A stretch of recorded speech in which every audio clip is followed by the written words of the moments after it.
ETAP, nandito na nga tayo sa second stop natin for today's caravan sa San Roque Supermarket, Comembo, Taguig. So ano pang inaantay natin? Tara, maghanap na tayo ng mga ka-ETAP.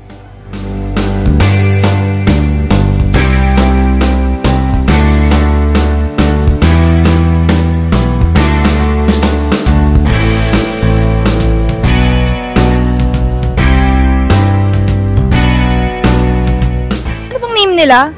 Christopher po. Christopher. Lagi po kayo dito? Taga dito po ba kayo? Hindi, taga Pinagbuhatan po. Pero dito po kayo nag-work banda? Opo. Pero sir, na-try mo na ba yung ETAP machine dito sa SRS? Palagi po ako nag-i-ETAP actually kasi nagpangbayad ng bill sa wifi ganun. Ang perfect si sir. Dahil dyan sir, may free 100 ka din. So tara na, cash in tayo sa Gcash mo. Nice.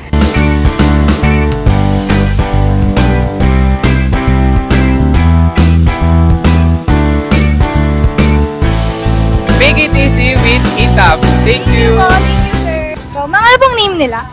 Secret. Secret? Raquel. Raquel. Si Miss Raquel. So ano po usually yung ginagawa niyong transaction sa ETAP? Cash in. Cash in po talaga. Personal use lang po. Pambayad. Pambayad. Pambayad. Ayan. Sige po, Miss Spin po tayo. Yung gitna lang po. Ito.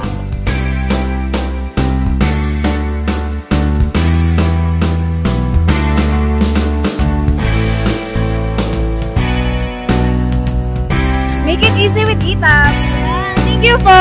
Hey sir, kamusta po? Ano pong name nila? Reynald Rosario. Sir Reynald, nakagamit na po ba kayo ng ETAP machine? Araw-araw. Wow, araw-araw. Ano pong ginagamitan nyo ng ETAP, sir?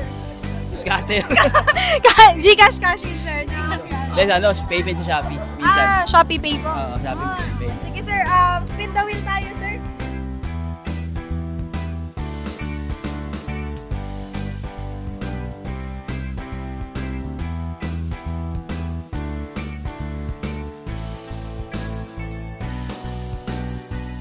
Make it easy with ETAP. Thank you.